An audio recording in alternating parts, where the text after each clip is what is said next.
Hey everybody, it's Jason from the Texas Gun Vault, and once again I'm coming to you with another range report. And today's range report is on a Wilson Combat 1911. This is the SFX9 3.5. So it's the subcompact version with the 3.5-inch barrel, made by Wilson Combat. Chambered in 9mm, it does utilize a double stack magazine, but no, this is not a 2011 because it doesn't use that modular frame system that was patented by STI or Staccato. So this really is a 1911, that's a double stack, and 9mm, that's a subcompact variant. Now I know I have some personal friends and some fans of the channel that absolutely are gonna hate this review for a number of reasons, because they like small 1911s, and one of my good friends is actually personal friends with Bill Wilson of Wilson Combat. And I'm not going to say some nice things about this gun because I'm going to have some issues. I know, spoiler alert, so just be warned.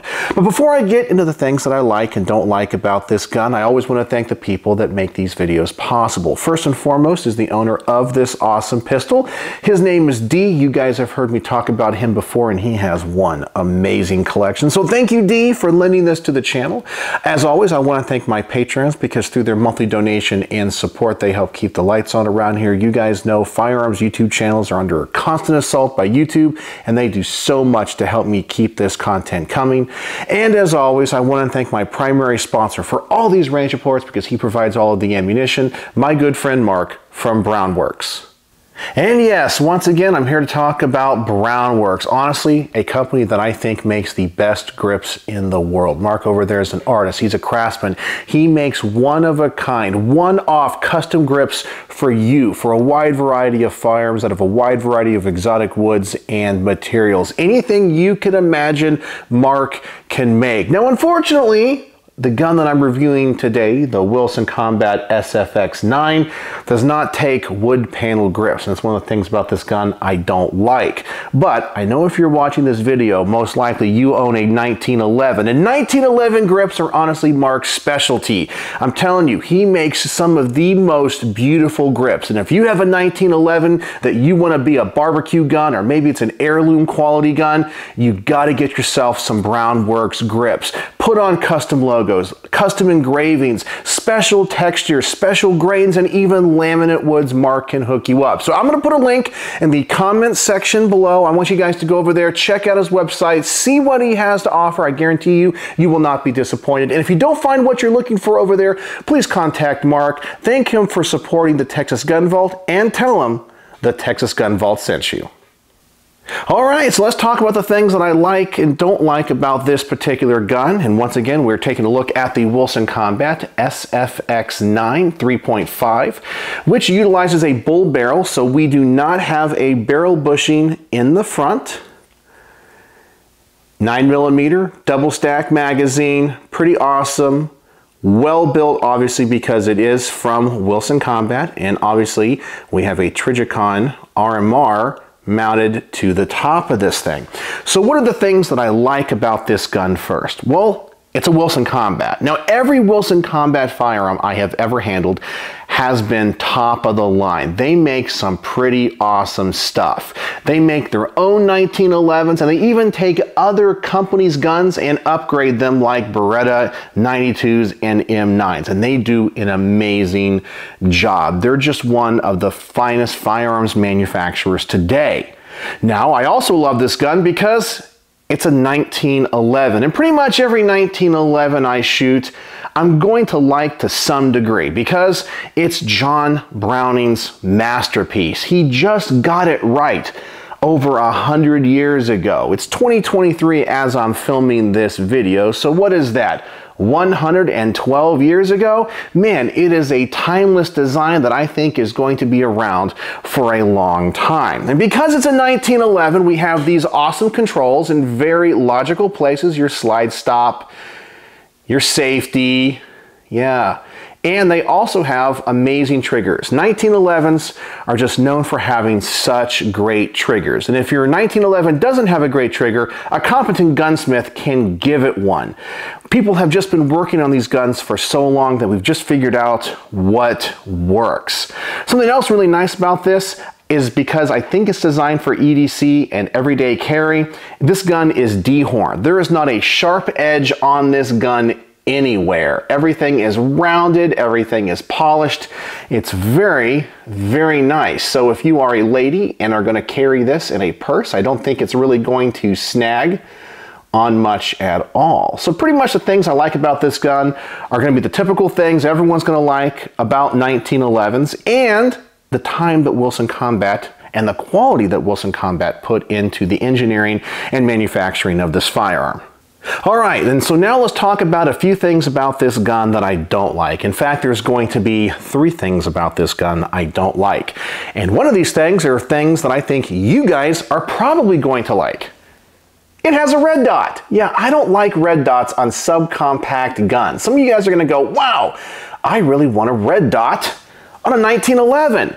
And yeah, I guess that's really cool because red dots are kind of the new thing or the hot thing that every gun has to have. I mean, whatever happened to just using plain old iron sights? But I get it. It's the 21st century. Everyone wants a red dot. But this is a gun that's designed for concealed carry. And so having this big old dot on the top, I think adds too much weight. It adds too much mass to it. It's something else that can snag. Man, this gun is dehorned like I mentioned before. It's not gonna snag on anything when you're retrieving it from a holster. But now you've added all these sharp edges where it can. And when it comes to a concealed carry gun, this is something that if you ever had to use, you're going to want to acquire your target really fast. And sometimes when it comes to certain red dots, if those windows are really small, you become more fixated on trying to find the dot than you are actually pointing the gun at your target. Your eyes are not where they're supposed to be. So personally for me, when it comes to a carry gun, I just prefer guns with iron sights. So I don't really need that yet. Yes, you can take it off, but the way this gun is set up is the way that I'm going to review it. Another thing I don't like is the lack of customized options for this. As I already mentioned, you cannot change out the grips on this. This doesn't have any grip screws. Those are not wood panel grips.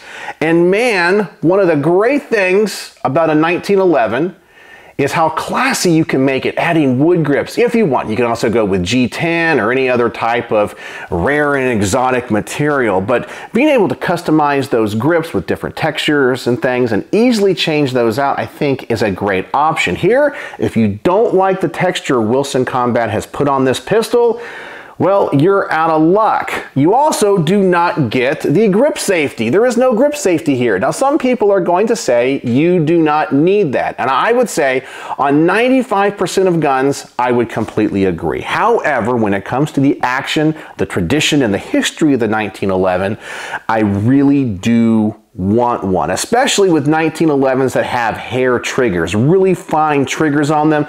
I want to make sure that my hand is on the grip and then it can fire. I don't want to have a negligent discharge. And this has a great trigger on it, so I just wish it had a traditional grip safety on it. But those are the only 3 things about this gun that I personally don't like. You may like those things, and I'm not saying that because I don't like those things, this is somehow a bad gun. This is just my list of personal preferences. All right, so let's get this thing to the range. I've blabbered on enough. So as always, I'm gonna start off with a magazine, and by the way, these things hold 15 rounds.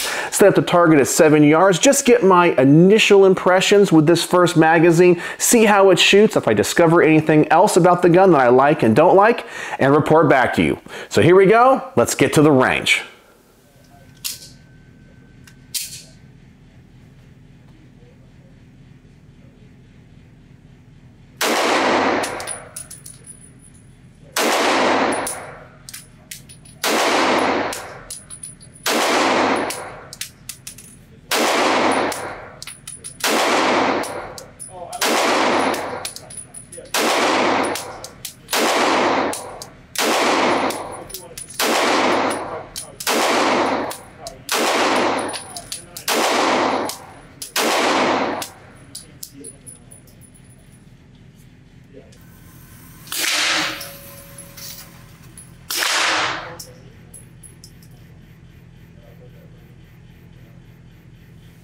All right, so let's talk about the obvious thing first. It is shooting really, really low. So I'm probably going to need to adjust this red dot a lot. Now, I don't know if D had zeroed this at all, but I'm gonna have to adjust it for my own shooting style, I guess. I don't know, it is shooting really low, but the group is really good. So far the gun is accurate. I just gotta work on that red dot. The trigger is absolutely fantastic. It is not a hair trigger. It's not too light. It is very crisp and very short. It's pretty much the lightest I would want to go on a concealed carry gun, but it feels absolutely fantastic. And honestly, I would not expect anything less from Wilson Combat. And then obviously it has low recoil, but a big flash. Now, I'm not really sure why that is. In this range report, I'm going to be using a mixture of Winchester white box and Remington green box, kind of standard range ammo. Nothing special, no special loadings, nothing out of the ordinary. The only thing I can think of that's causing this big flash is, number one, the barrel is really short, but also this gun has a unique crown on it. And the crown of a barrel is really important when it comes to accuracy, but also you can get some flash mitigation, because that is the point in which the compressed gases meet the atmosphere. And depending on how they mix, you can get a flash. And a slight design change can make a big difference. So is the barrel crown causing that? I don't know. I'm just using plain old Winchester white box ammo, so nothing special, but I did notice the flash. And if I'm going to be carrying this as an EDC gun, I don't really want a big flash coming out of that barrel that can be distracting in a self-defense scenario. All right, so now let's set up the target at about twice the distance. I already know this thing is shooting low. I'm going to adjust the red dot. I'm going to start shooting a little bit higher than the center of the target, see where these rounds go, and see if I can get this thing shooting better. So here we go. Let's double the distance and put another magazine through it.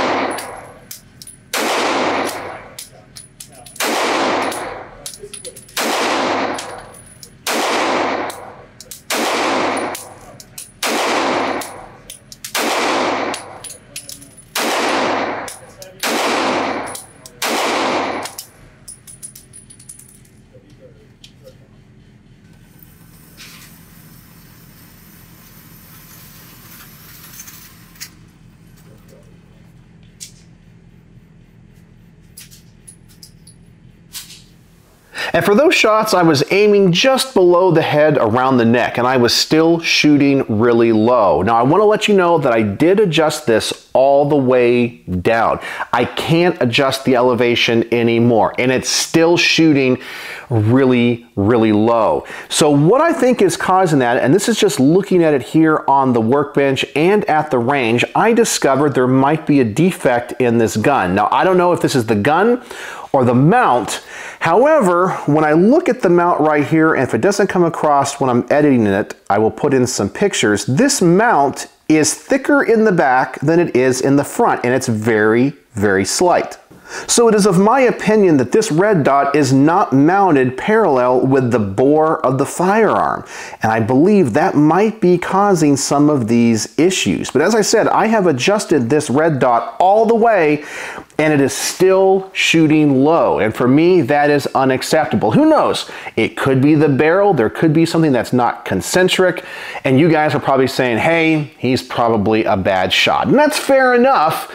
But it's one of those things, but I know that I can shoot guns better than that, and I'm really adjusting for that elevation. But that's just what I discovered about that. You guys can tell me if you own one of these, if you've ever had an issue like this. Is it the mount? Is it the gun? Tell me in the comments section. Let's have a great discussion about it. All right, so that's what I discovered. So now I'm going to try to shoot this against a barrier, kind of bench resting out to about 20 or 25 yards. I'm really going to take my time on this, and I want to see if this gun can continue to be accurate and if I can adjust for it shooting so low. So here we go, another magazine. Let's see how I do on the bench.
And I'm not very happy with that at all. But you know what? I am honest with you guys. I'm not one of those firearms YouTubers that will film something over and over and over again to get the perfect shot and to make myself look great.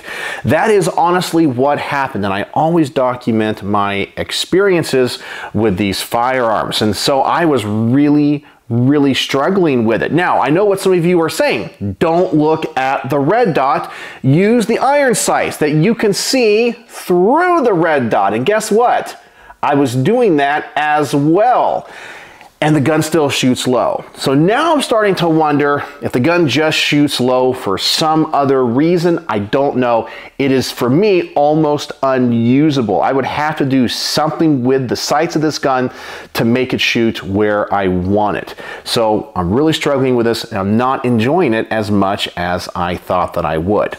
But now let's go on to the next test. As I said, this is going to be an EDC carry gun more than a range gun. So there's a number of tests that I like to do. The first one is the quick magazine change. If you're going to be carrying this gun, you might be carrying spare mags, and you might be in a situation where you're going to get this magazine out, shoot the gun fast, insert a new magazine, and shoot all the ammunition out of that second magazine real fast. Well, can I do that? And if I am just an average gun guy, you guys could probably do it a lot faster, especially if you train. So let's see how good this trigger is and how fast I can change this magazine out.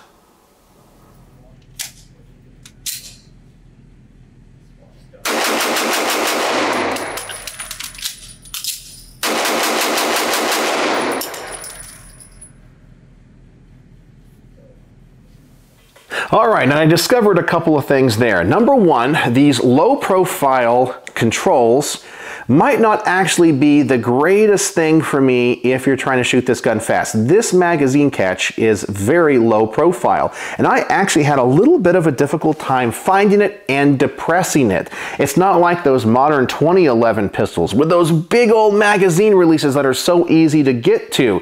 I couldn't find it that fast. It slowed me down just a little bit. I also noticed that when I was trying to shoot this gun really fast, I was paying more attention to the dot than I was the target, and I lose that dot when I'm shooting so fast. So once again, it's another reason why I prefer shooting iron sights on a gun this small, especially if I'm going to carry it. But I am able to shoot the gun fast because this trigger is so nice. All right, so the last test I want to do is the hollow point test. Obviously, if you're going to carry this gun, most likely if you live in a state where you can carry hollow points, you're probably going to want to carry that. And sometimes these higher end guns that have tight tolerances don't run hollow points as well. So we're going to try some Federal Premium here. Just make sure it runs in the gun. Then I'll give you guys my final thoughts.